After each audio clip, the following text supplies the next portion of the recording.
You ever get in a car and just feel something's off? Like your gut tells you to get out before it's too late, but you stay because your brain says don't be paranoid? That was me 2 nights ago. I booked an Uber, tired, late, just wanted to get to my hotel.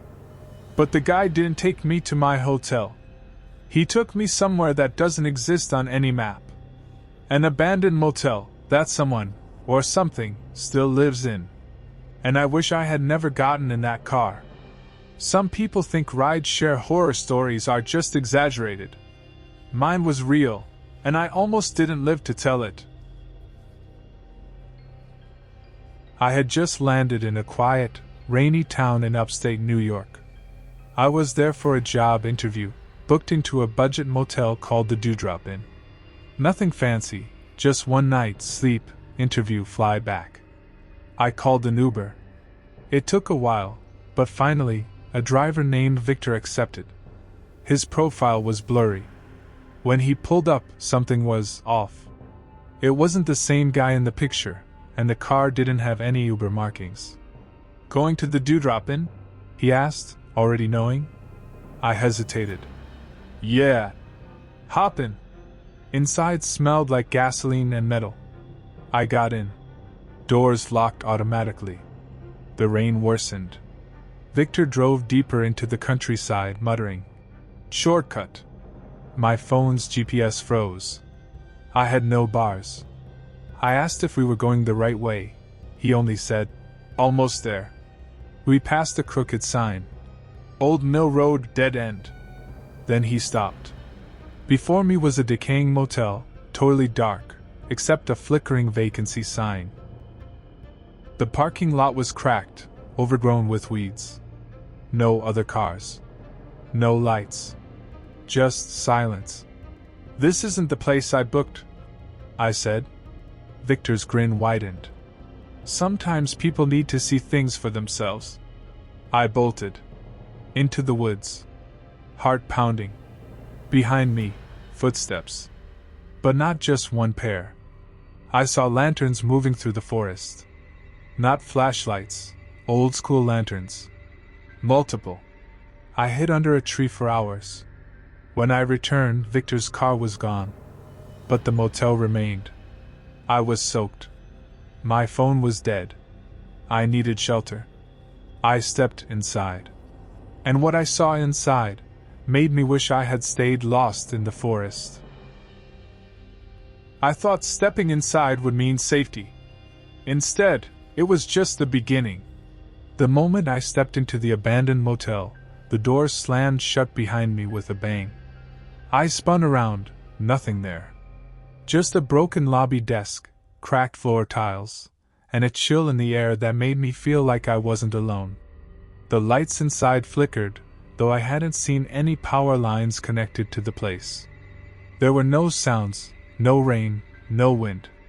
Like stepping into another world. I pulled out my near-dead phone to use the flashlight. It barely glowed, but just enough to read the name scratched into the dusty front desk. "Welcome back, Jonah." My name. That motel knew me. But I had never been here in my life. I backed away, heart pounding, only to see that every door to every room was opened down the long corridor behind the desk, perfectly aligned like a hallway of eyes.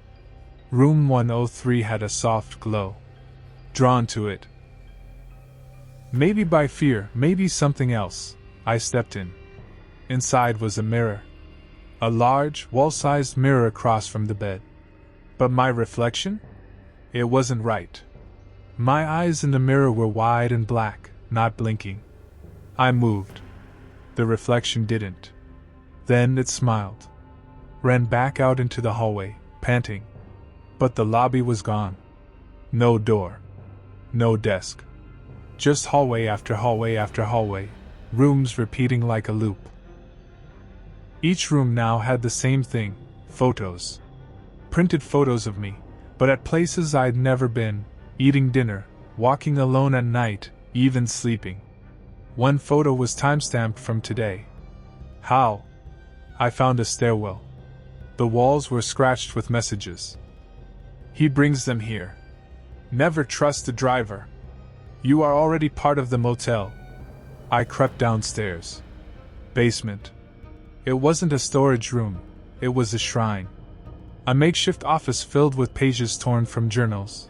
A laptop looping security footage of rooms I'd just been in. Then I saw it. Victor. Sitting in front of the screen, live, watching me. He slowly turned around. But it wasn't Victor anymore, his face twisted, inhuman, his eyes deep voids, his mouth smiling too wide. You got in the car. That means you belong here. I grabbed a metal rod and smashed the monitor, plunging the room into darkness. I ran. Hallways collapsed behind me. Rooms shifted. Mirrors cracked. Somehow, I found the entrance again, a door lit with a glowing exit sign. I pushed through. Blinding light. Woke up. Middle of the woods. It was daylight. My phone worked again. I had a single missed call. Unknown number. Same time next week? I looked around. There was no motel. No car. No Victor. But in my jacket pocket, a motel room key that read, "See you soon, Jonah." Some people think rideshare horror stories are just exaggerated. Mine was real, and if you ever get in a car that doesn't feel right, get out before the road ends. You ever get the feeling that something's wrong before anything even happens? Like your instincts are screaming at you but you don't have a reason, so you ignore them. That's exactly what I did 2 weeks ago. I had flown into town late, booked a quick Uber from the airport to a friend's cabin out near the mountains. Simple. Or at least, it should have been. But the moment I got into that car, something felt off. The driver barely spoke, the route changed halfway through, and by the time he dropped me off, I didn't realize I was stepping into something I'd never understand. What's worse? That driver vanished the same night. And no one has seen him since. It all started on a Friday night. I'd landed at a small regional airport just past 11 p.m. The plan was simple. Get picked up, ride to my friend Kyle's cabin about 40 minutes away, spend the weekend, decompress from the city noise. Kyle had left the key under a loose stone by the porch since he was coming in the next morning. I opened the Uber app and requested a ride. Almost instantly, I got matched with a driver, name, Jared. White Toyota Camry. Rating, 4.95. All normal. The car pulled up. Clean. Normal. But the moment I stepped inside, it felt like I had walked into dead space. You know what I mean? No music. No air freshener. No phone mount. The guy didn't even greet me, just gave me a nod and started driving. Hey. Thanks for picking me up so late, I said. No response. He kept his eyes on the road. Whatever. Maybe he was tired. I let it go and just watched the dark blur of trees pass outside. 15 minutes into the ride, I realized he wasn't following the usual route. My GPS showed a clear highway route to the cabin, but he'd taken a winding back road into thick woods. Hey, I think this isn't the fastest way, I mentioned. He just muttered. Shortcut. His voice was hoarse, like he hadn't spoken in hours. Something about that single word chilled me. Still, I didn't want to act paranoid. I forced myself to relax, even as the road narrowed and the headlights seemed to barely cut through the fog curling between the trees. We drove another 10 minutes in silence, and suddenly the car slowed. We here, he said flatly. I looked out. The cabin was there, all right. But something felt wrong. The porch light was off. Everything was still. Too still.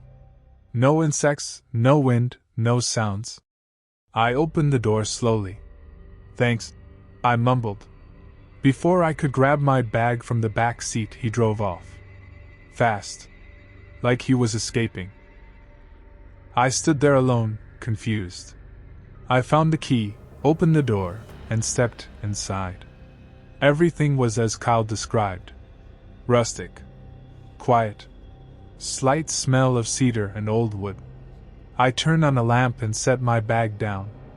Then I noticed something. Boot prints. Dry mud. Leading from the front door to the hallway. And I was sure I was the first one here. I followed them cautiously. They stopped at the guest bedroom door. It was shut. I reached for the doorknob. Creak. The room was empty. Nothing but an unmade bed and a single chair facing the window. I turned back, and that's when I saw it. On the mirror in the hallway, written in smudged condensation. He left but never left. Didn't sleep that night. Every few minutes I thought I heard footsteps outside. Or someone pacing in the attic. Around 2 a.m., I got up and locked every window. When I checked the front door again, I found something stuck in the doorframe. A driver's license. It belonged to Jared, the Uber driver. Same face. Same name. But the date of birth said 1963. That couldn't be right. The guy driving the car couldn't have been older than 35. And then I noticed something else.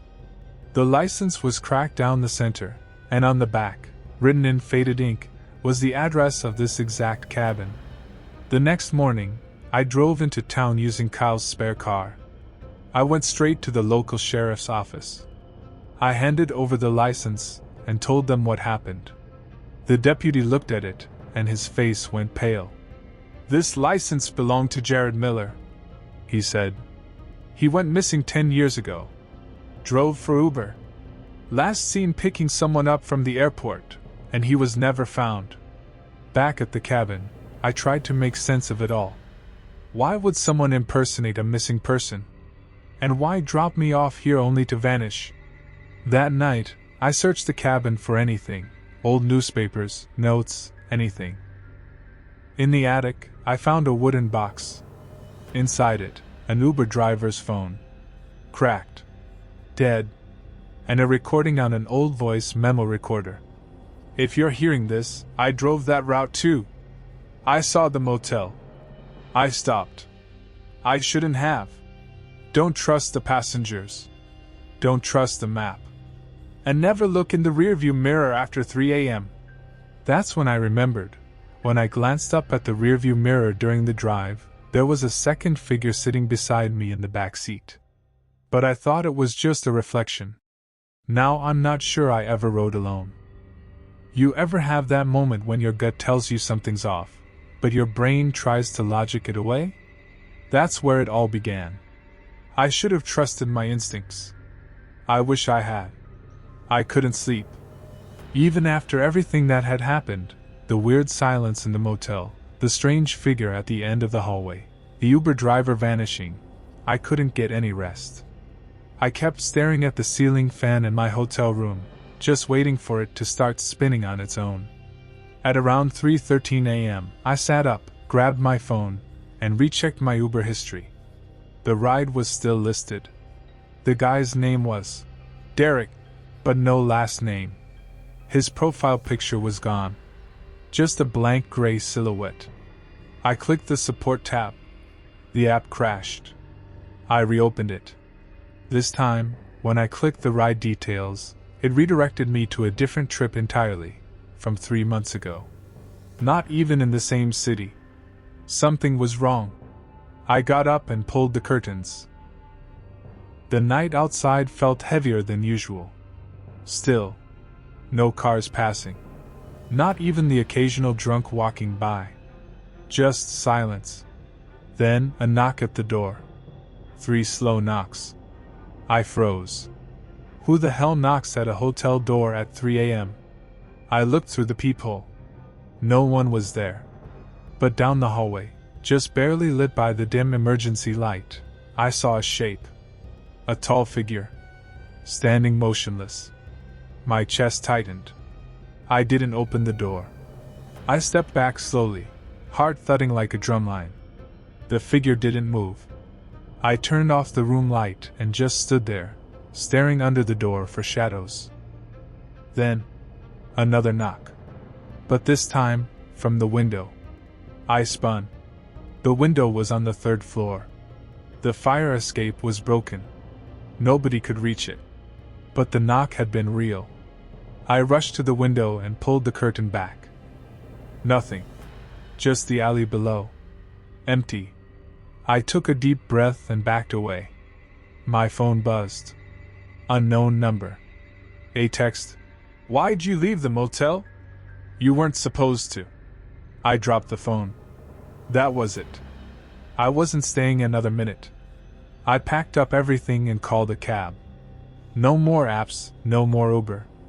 Just an old-school yellow cab. It took 30 minutes to arrive. The cab driver was quiet. Older man. Didn't ask questions. Just nodded when I gave him the destination, another hotel across town. Somewhere with people, life. I kept checking behind us. Every car felt suspicious. Every turn, every light change. I didn't relax until we reached the new hotel. At check-in, I gave a fake name. As I walked to my room, my phone buzzed again. "You can't hide." No number. Just a message. That night, I sat in the new room with the lights on.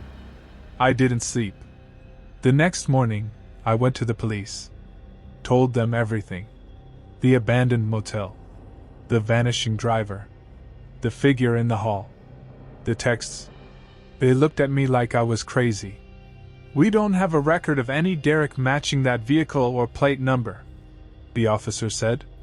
"And that motel? It's been shut down since 2012. I pulled up my Uber history to show them. The trip was gone. Completely vanished. No record. That was a week ago. Since then, I've changed cities. Deleted the app. Changed my number. Got a new phone. But the texts still come. No number. Just words. "You shouldn't have left. We're not finished." And sometimes, it's photos. Of me. Taken from behind. In places I don't remember being. I don't know who, or what, that driver was. But I think I brought something back with me. And it's still following me. So if you're thinking about booking a ride late at night, especially near that part of town, just don't. Or if you do, don't look into the rearview mirror. You might see something sitting beside you that wasn't there before. You ever have that gut feeling like something's just off? Like the moment you sit down somewhere or meet someone, every instinct in your body whispers, "Get out now." That's exactly what happened to me 2 nights ago. I was just trying to get home. It was late, I was tired, and all I wanted was a smooth ride back to my apartment. I called an Uber like I always do, but the man who pulled up wasn't the one on my app. And by the time I realized something was wrong, the doors were already locked. I work night shifts at a warehouse in the outskirts of the city. It's not glamorous, but it pays the bills, and I get to avoid most human interaction, which suits me fine. That night was no different. Around 2:10 a.m., I clocked out, stretched my stiff back, and pulled out my phone to order an Uber. The streets were quiet, dimly lit, with only the occasional car rolling by. I got the usual ping, driver named Thomas, 5-star rating, white Toyota Camry. ETA 4 minutes. Perfect. I waited near the edge of the lot, just beneath the flickering street lamp. The cold was biting that night, and the silence made every distant sound feel amplified. Finally, a white Camry rolled around the corner and slowed to a stop right in front of me. I glanced at my phone, plate matched. But something felt off. The driver didn't roll down the window or even acknowledge me, just stared straight ahead. I leaned down. "Thomas?" He finally turned and nodded once. No smile. No words. Just that nod. I shrugged. Maybe he was just tired. I opened the back door and got in. The interior smelled faintly of bleach and something else. Like old wood, maybe? I couldn't place it. As soon as the door clicked shut, I heard the distinct sound of all the doors locking. "Sorry," I said with a half laugh. "That startled me." He didn't respond. I looked at the back of his head, which remained eerily still. He pulled out onto the road. At first, nothing seemed particularly unusual. The city was quiet, the roads empty. But something wasn't right. I pulled up the Uber app again just to pass time. That's when I noticed it. The route on my screen didn't match where we were going. We were heading south, toward the industrial sector, completely opposite to my apartment. "Hey, I think you're going the wrong way," I said, trying to keep my voice steady. Still no answer. I leaned forward. "Excuse me? Thomas?" His hand gripped the steering wheel tighter. That's when I looked down and realized something even more unsettling. The dashboard didn't have the Uber driver's phone mount. No GPS. No driver ID. Nothing that signaled this was a legit ride-share vehicle. I slowly sat back in my seat, my heart starting to pound. Okay. Maybe it's a mistake. Maybe I got in the wrong car. But the plate matched. Unless... I went to open the door, and the handle wouldn't budge. Child lock. My pulse spiked. "Hey man, seriously, pull over. This isn't the right route." Still nothing. We passed into a part of town I didn't recognize. Streetlights became sparse. Eventually, we left the city altogether. That's when the car pulled into a narrow gravel road surrounded by thick woods. "Stop the car!" I shouted. Nothing. Just the rhythmic hum of tires on gravel. I pulled out my phone and dialed 911. No service. Of course. Suddenly, the car stopped. We were in front of a rusted metal gate, slightly ajar. Beyond it, I could see what looked like a long abandoned building, maybe an old cabin or outpost. No lights. No movement. He turned to me and smiled. But it wasn't a normal smile. His eyes were hollow, distant, like he wasn't really there. "You'll like it here," he said. That's when I noticed something else. His front shirt pocket, there was a badge. Not a ride-share badge. Something older. Government issued. "Who are you?" I whispered. He didn't answer. Just got out of the car and walked around to my door. I scrambled to the opposite side, tried to break the window. Nothing gave. He opened my door. I screamed. He didn't grab me. Instead, he stood there, head tilted. "Come on! You've been chosen." "The hell I have!" I snapped. That's when I noticed it, lights in the woods. Flickering, unnatural lights, like lanterns or torches? Figures stood just beyond the trees, unmoving, watching. He leaned in. "You're late." I shoved him as hard as I could and ran. Didn't know where I was going, just away. Branches tore at my jacket. I ran deeper into the woods, slipping, panting, terrified. Eventually, I stumbled onto an old dirt road and followed it blindly. Behind me, I heard footsteps. More than one pair. Chanting. What kind of Uber ride ends with chanting in the woods? Finally, I saw a building up ahead. An old ranger station, maybe. I banged on the door, screaming. A man opened it, a ranger in his 50s with a radio clipped to his chest. I collapsed at his feet, shaking. He helped me inside, locked the door, handed me water. When I told him what happened, his face turned pale. "You say he took you down Ridge Point Road?" "Yeah. That place has been shut off for years. There's nothing down there but an abandoned facility. People say it was part of some government experiment in the 70s. I blinked. He nodded slowly. "And the last guy who showed up here telling the same story disappeared the next morning." I got into an Uber that wasn't mine. The driver took me far out of the city to a creepy, abandoned road surrounded by forest, and locked the doors. He kept saying things like, "You've been chosen." I escaped into the woods and reached an old ranger station, where a man told me the road was closed off for decades, and the last guy who came out of that forest vanished the next morning. The ranger stared at me in silence, as if he were deciding whether to tell me more or let me leave clueless. Finally, he said, "You need to stay here tonight. There's something about Ridgepoint Road. Once you go near it, things follow." I didn't even argue. I was shaking too much. He gave me an old cot in the back room, offered some instant coffee, and left me alone. But I couldn't sleep. The ranger's words haunted me. Things follow. I stared out the dusty window at the black tree line. Nothing moved. Yet I felt watched. Around 3:40 a.m. I heard it. Whispers. Not outside. Inside. Like they were coming from the hallway. I got up, heart pounding, and opened the door. The ranger wasn't at his desk. I called out. No answer. I slowly walked toward the front lobby. The door was wide open, letting in cold night air. But no sign of the ranger. Then I saw the muddy footprints. Barefoot. Heading from outside, into the ranger station. I followed them. They didn't stop at the front room. They looped around, back into a hallway, right past the cot I was sleeping on, and into the small storage closet. The door was slightly ajar.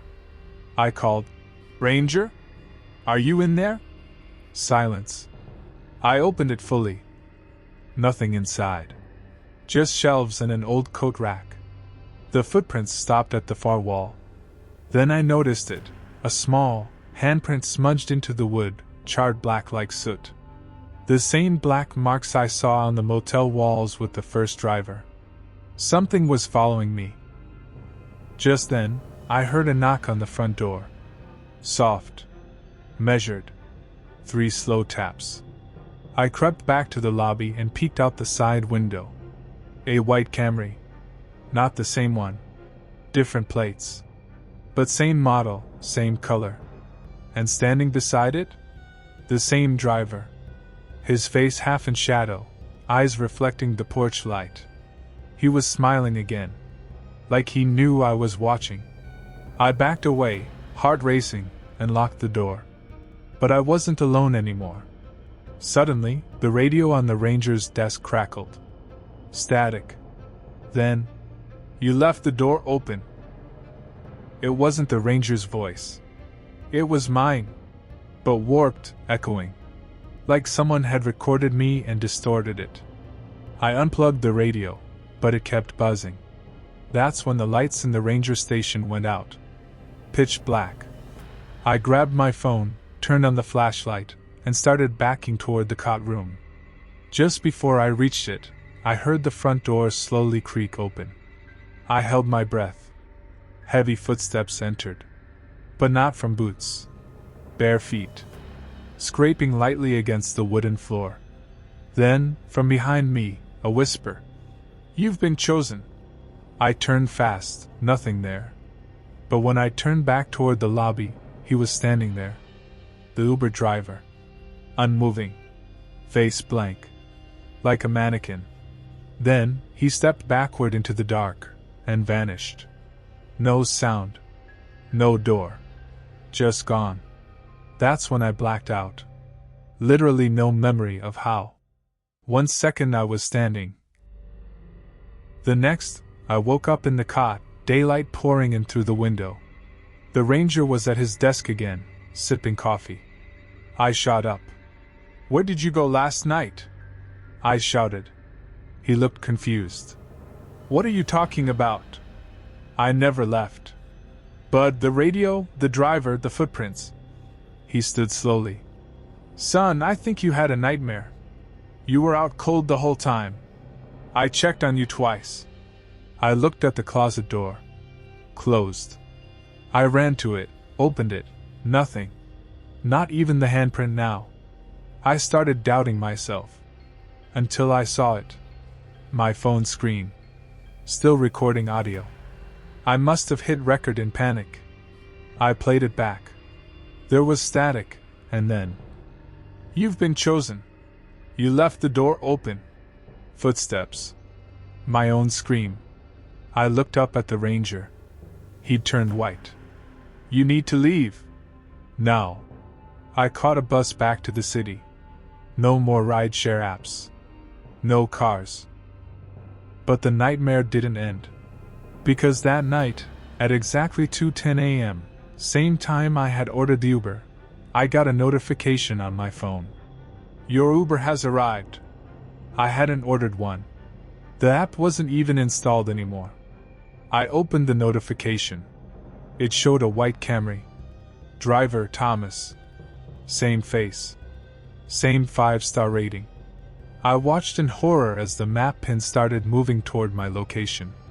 I turned off my phone. Pulled the battery out. But in the dark reflection of my apartment window, I saw headlights approaching. And behind me, just for a second, a blackened handprint appeared on the glass. Thanks for watching till the end. If you enjoyed these creepy Uber driver horror stories, don't forget to like, share, and subscribe for more terrifying tales every week. Which of the 3 Uber stories gave you chills? Let us know in the comments below. We're reading every single one. And remember, next time you get into an Uber, look twice before the doors lock.